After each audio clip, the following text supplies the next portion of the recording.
इस कहानी में एक साइको लड़की अपनी गुफा दिखाने के बहाने से लड़के के औजार को ही काट देती है। मूवी के स्टार्ट होते ही हम डेनियल नाम के बंदे को देखते हैं जो स्मोकिंग कर रहा होता है और गाड़ी में बैठे हुए दोस्त का नाम जेफ था। ये दोनों अपने दोस्तों का इंतज़ार कर रहे थे। इसके बाद इनकी दोस्त मैरी वहाँ पर आ जाती है और उसके साथ उसका बॉयफ्रेंड रॉबी भी था। फिर ये लोग अपना सामान गाड़ी में रखने लगते हैं। तभी वहाँ पर जीना नाम की लड़की आ जाती है। फिर ये पाँचों दोस्त मिलकर वीकेंड मनाने के लिए जंगल की तरफ निकल पड़ते हैं और इनकी गाड़ी हवा से बातें करने लगती है। काफ़ी टाइम चलने के बाद ये लोग जंगल के पास पहुंच जाते हैं।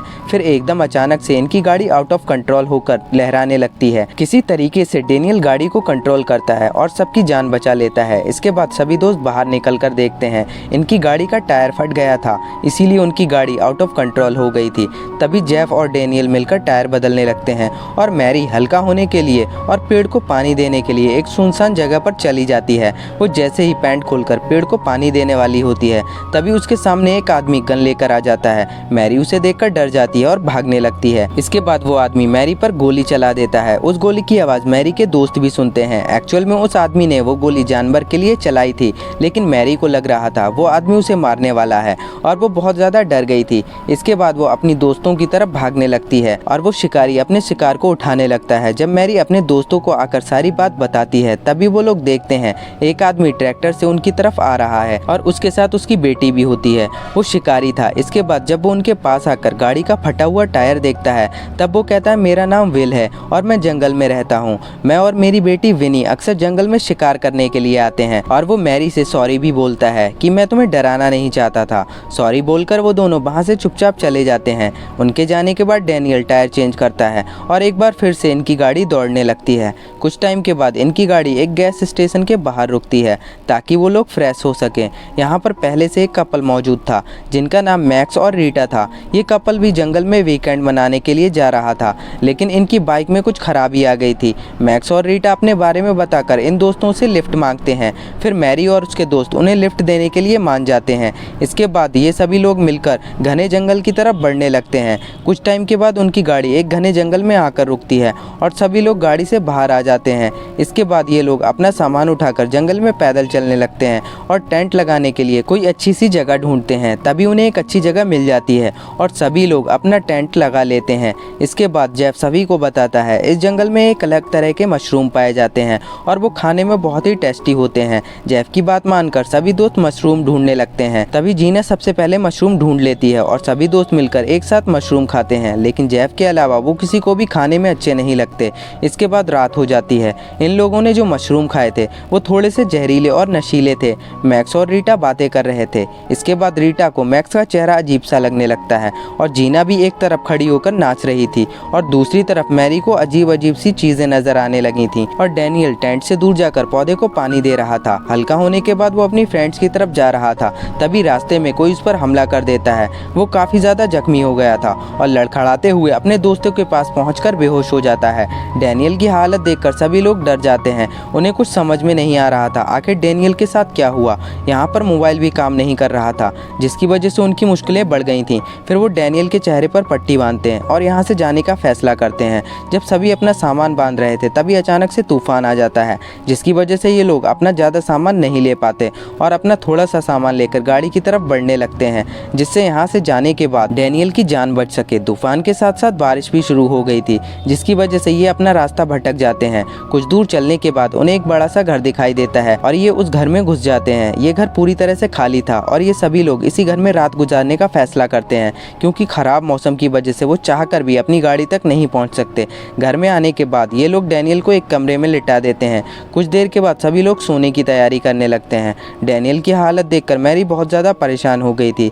तभी मैक्स उसके पास आकर उसे समझाने लगता है डेनियल को कुछ नहीं होगा, तुम परेशान मत हो। मैक्स की लवर रीटा उन दोनों को साथ में देखकर जल रही थी। फिर वो गुस्से में उस घर से बाहर चली जाती है। मैक्स भी उसे मनाने के लिए उसके पीछे जाता है। उन दोनों के जाने के बाद इन दोस्तों को लगता है ऊपर वाले कमरे में कोई है। फिर ये लोग उस कमरे को देखने के लिए जाते हैं। दूसरी तरफ मैक्स रीटा को ढूंढते हुए एक स्टोर तक पहुंच जाता है जो घर से कुछ ही दूरी पर बना हुआ था। जेफ और बाकी सब मिलकर देखते हैं तो वहाँ पर कोई नहीं था। नीचे आने के बाद अचानक से विल उनके सामने आ जाता है। जेफ विल से कहता है हमारा दोस्त डेनियल जख्मी हो गया था इसलिए हम गलती से यहाँ पर आ गए। उनकी बात सुनने के बाद विल कहता है परेशान मत हो, तुम्हें चिंता करने की ज़रूरत नहीं है। ये घर मेरा ही है, तुम सब लोग यहाँ पर सेफ हो, मेरी बेटी विनी तुम लोगों को देखकर बहुत ज़्यादा खुश होगी।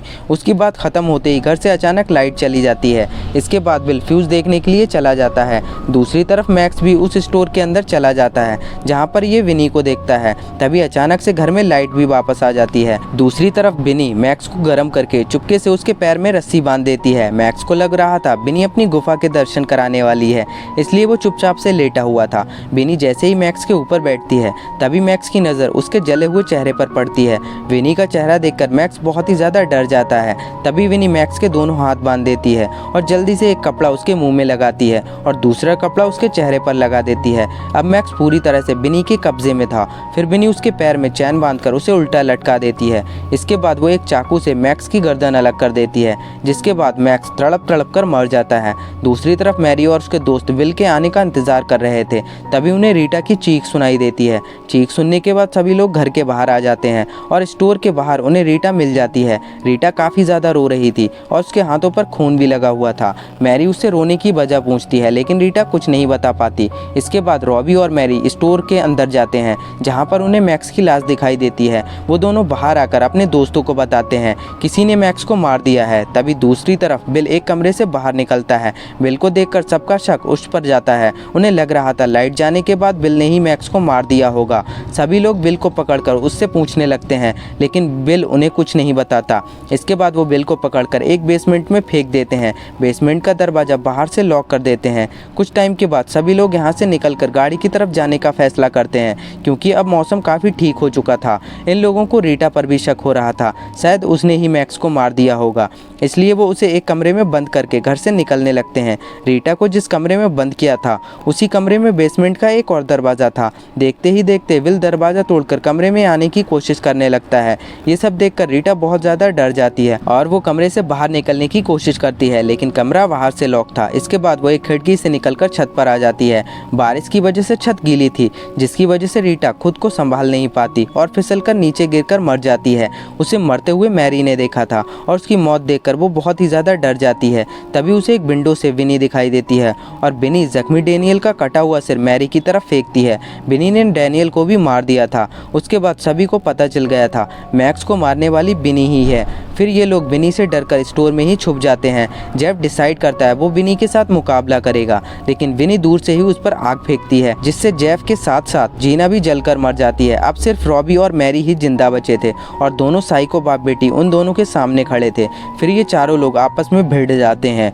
बिल और विनी दोनों ही साइको थे और उन्हें इंसानों का शिकार करने में मज़ा आता था। इस लड़ाई में रॉबी पीछे से आकर विनी को मार देता है जिसकी वजह से बिल गुस्से में पागल हो जाता है और रॉबी का सिर काट देता है। फिर वो मैरी को भी मारने वाला था लेकिन मैरी उसे ही मार देती है। इस कहानी में सिर्फ मैरी ही अकेली जिंदा बची थी। फिर अगली सुबह जंगल में पुलिस आ जाती है और मैरी को लेकर चली जाती है। इसी के साथ मूवी एंड हो जाती है। आई होप आपको एक्सप्लेनेशन अच्छा लगा होगा। अगर आपको वीडियो पसंद आया तो प्लीज़ इसे लाइक कर दीजिए और चैनल को सब्सक्राइब कर लीजिए। मैं मिलता हूँ आपसे अगले वीडियो में।